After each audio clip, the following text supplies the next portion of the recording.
Before we begin, tell me, where are you watching from? What time is it in your city right now? Let me know in the comments below. And while you're at it, have you ever felt like someone was watching you, even when you were alone? Because tonight, we're talking about something that might make you double check your back seat. Liam worked as a rideshare driver. He'd been doing it for a year, mostly picking up late night passengers. It wasn't glamorous, but it paid the bills. That night was like any other, until he accepted the ride from Pinecrest Cemetery. The request came in at 2:43 a.m. A single passenger, no name. Just a pin dropped at the cemetery's entrance. Liam hesitated. Who calls a cab from a graveyard in the middle of the night? But money was money. He drove there, pulling up to the entrance. The cemetery gates were slightly open, the cold wind whistling through the trees. No one was there. He waited. 5 minutes. 10. Then, his back door opened. A woman got in. She was pale. Too pale, with long, tangled, black hair that covered most of her face. She wore a simple white dress, dirty at the hem. Her hands rested neatly in her lap, fingers unnaturally long and thin. She never looked at him. Liam swallowed. Where to? A long pause. Then, in a whisper, just drive. His stomach tightened, but he put the car in gear and pulled away. Liam kept glancing at the rearview mirror. The woman didn't move. She sat perfectly still, unnaturally still, like a mannequin. His phone's GPS was glitching. The map wouldn't load. The road ahead seemed endless, stretching into the darkness. Even though he knew the area well, something was wrong. He cleared his throat. So, are you coming from a gathering or something? Silence. Then, I used to live here. A cold chill ran through him. Here? You mean this town? She shook her head. This car.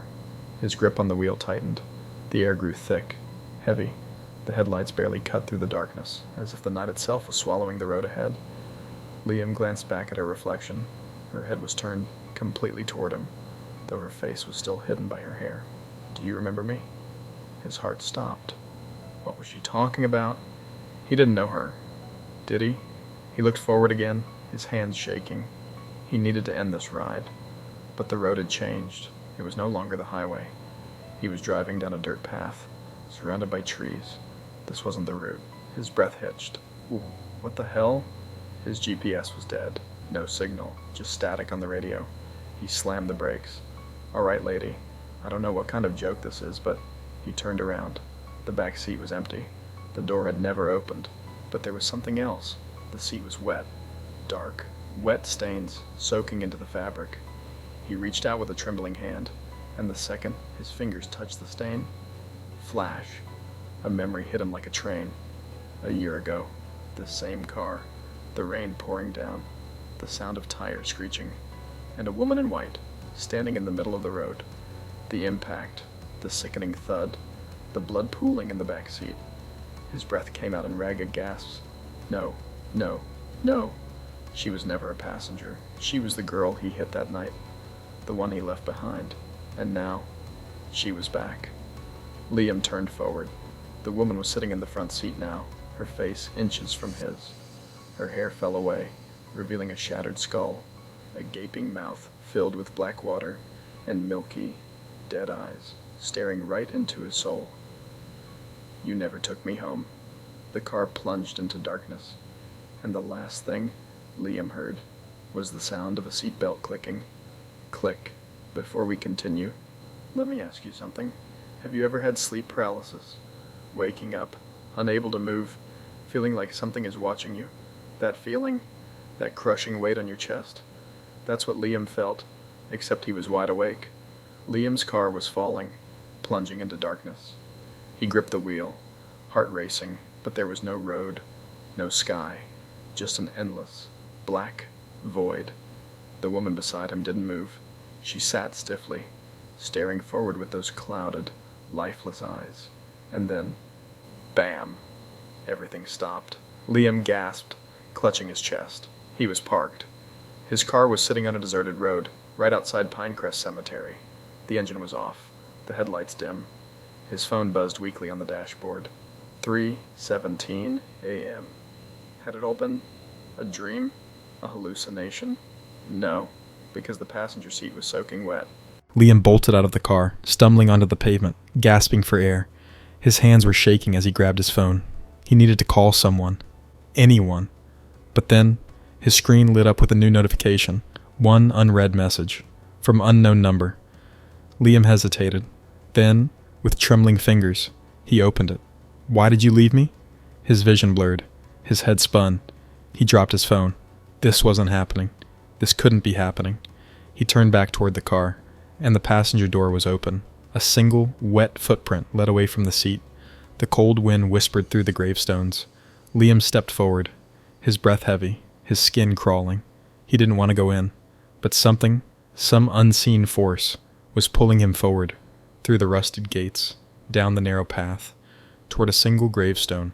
His feet stopped in front of it. The name on the marker sent ice through his veins. Isabella Carter, 1994, 2023. Liam choked on air. Isabella. He never knew her name. She was just the girl on the road that night, the one he left behind. But she never left him. His pulse pounded in his ears. His breath came out in sharp gasps. Then, a hand shot out of the grave, grabbing his ankle. Liam screamed. He kicked, stumbled back, fell onto the damp earth, his heart hammering against his ribs. A voice whispered through the wind. Low, broken, inhuman. "I waited for you." The grave split open, and she crawled out. Isabella's body was bloated, drenched, her white dress blackened with decay. Her broken jaw hung open, her fingers clawing through the dirt as she pulled herself toward him. Liam tried to run, but his body wouldn't move. The weight of her gaze held him still, her dead, swollen lips curled into a smile. "You never took me home." Dark fingers wrapped around his throat. His vision blurred. The last thing he saw was her face, inches from his. Her lips moved, but her voice came from inside his head. "Now we ride together." Then, darkness. The next morning, police found Liam's car outside Pinecrest Cemetery. The driver's seat was empty, but in the back seat, there was a single, wet footprint and an old, faded seatbelt, latched tight, as if someone was still sitting there. The end, or is it? Would you pick up a passenger at 3 a.m. after hearing this? Let me know in the comments, and don't forget to like and subscribe if you're not afraid to take your next ride alone. It had been a week since Liam disappeared. His car was impounded, his belongings returned to his family, but something strange kept happening. The radio? Every night, at exactly 3:17 a.m., Liam's car radio would turn on by itself, playing the same eerie, static-filled whisper, "Still waiting, still waiting." The mechanic who inspected the car said asterisk, asterisk. The seatbelt in the passenger seat was always locked, as if someone was sitting there, but no one was. At least, not someone alive. Witnesses reported seeing a man walking alone near Pinecrest Cemetery at night. His clothes were soaked, his eyes blank. When people got close, he would turn his head slightly, and they'd hear a whisper in the wind. "I'm still driving." Then he would vanish. No footsteps, no trace, just the faint sound of a car door, clicking shut. So if you're ever driving late at night and you feel something off, if your seatbelt tightens on its own, if your rearview mirror catches something moving in the back seat, don't look. Just keep driving, because some passengers never leave. If you were in Liam's place, would you have stopped that night? Let me know in the comments. And don't forget to like and subscribe before your next ride turns into your last.